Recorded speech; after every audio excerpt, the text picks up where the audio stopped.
ponder this. This is very important.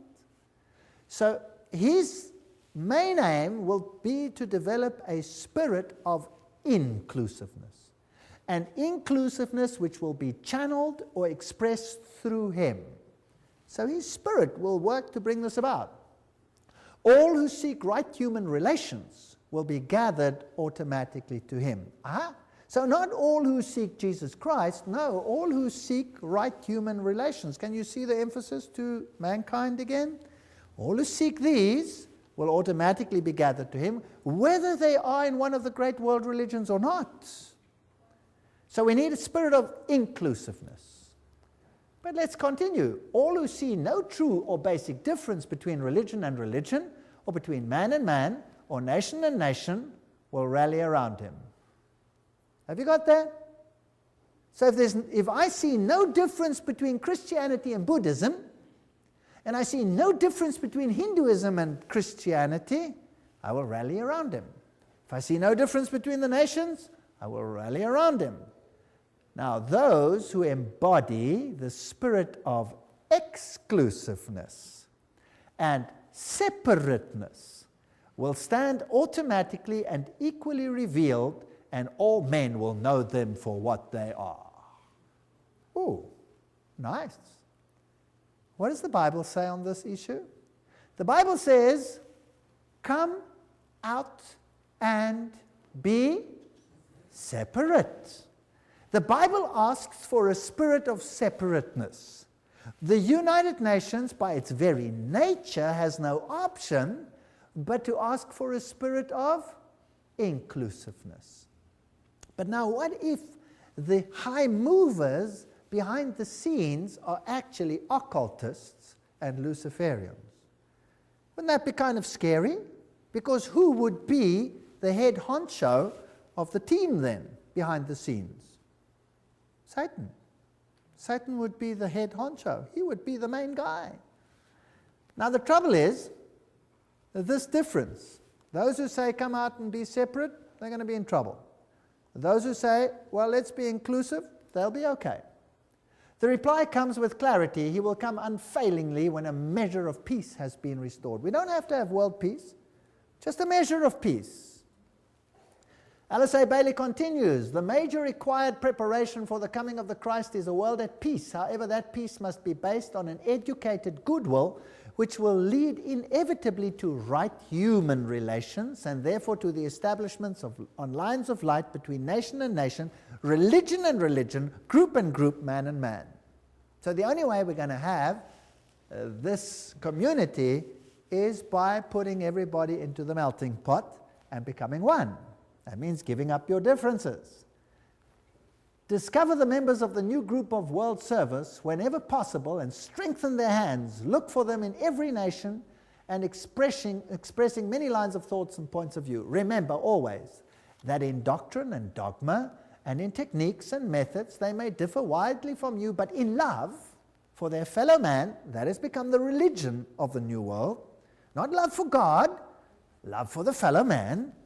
In practical goodwill and in devotion to the establishment of right human relations, they stand with you. They are your equals and can probably teach you much. So forget all about the religious differences. Promote ceaselessly the work of world goodwill so that every nation may have its own group of men and women dedicated to the establishment of right human relationships. The whole power has to shift to man rather than to God. It is on the foundation of this teaching that Christ will raise the superstructure of the brotherhood of man for right human relations on expression of the love of God. And this is all we hear in the sermonizing of the New World.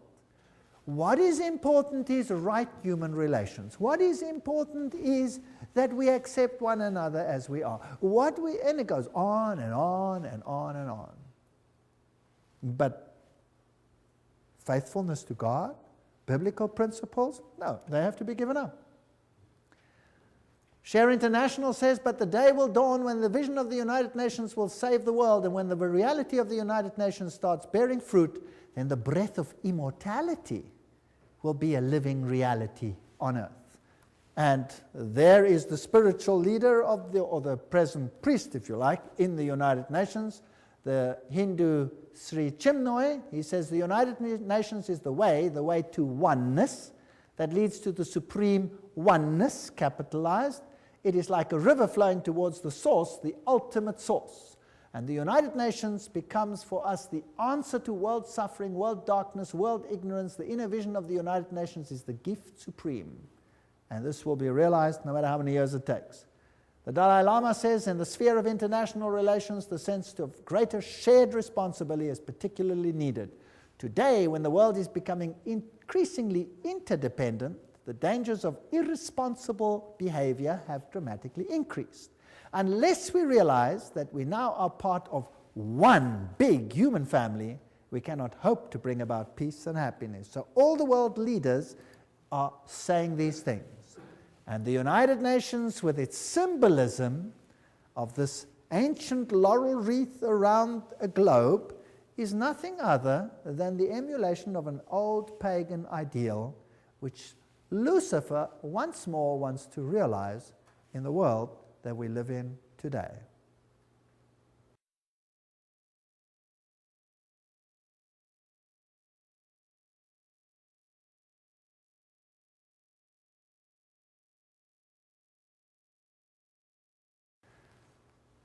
As we have seen, the symbol of the United Nations is very similar to the old Hittite symbol, where you had in the center the face of the sun god, and now you just have a web, if you like, a spider's web, which is the symbol of Lucifer, and the encompassing earth.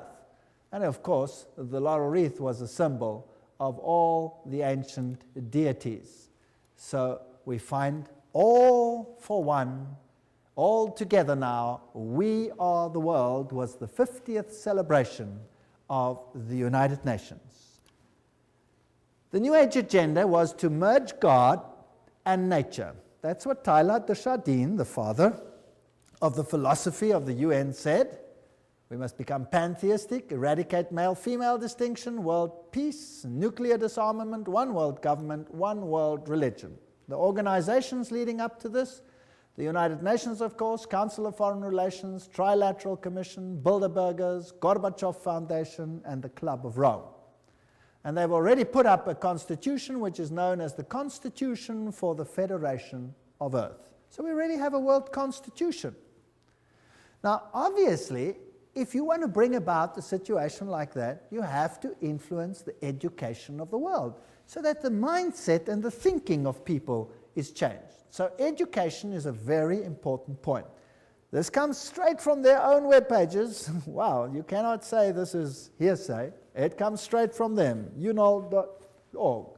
The world will not change and find peace if there is not a new education. U Thant, former Secretary General of the United Nations. We need a new education. The old one's no good. The former director of the World Health Organization, Dr. Brock Chisholm, of course that's also a United Nations organization, says, to achieve world government, it is necessary to remove from the minds of men their individualism. That's kind of scary, don't you think? Loyalty to family traditions. Oh, that's even worse. National patriotism and religion's dogmas. Now, these are the movers of the United Nations. Your individualism must go. You must become a number. Just doing what the state says. This is Marxism. The state is supreme and you are nothing but the catechumen, a goyim, or nothing. And you must give up your individuality. Did you know that Christ created us all free agents? Every single one of us? No one to be subject to anyone but God, because only to God can you trust your subjection, because he is 100% selflessness, which he proved when he came to this earth. How would you like to be a subject of Lucifer and be bound by chains to his chariots to do his whims? I would hate that. But in any case, in order to do that, you'll have to give up your individualism.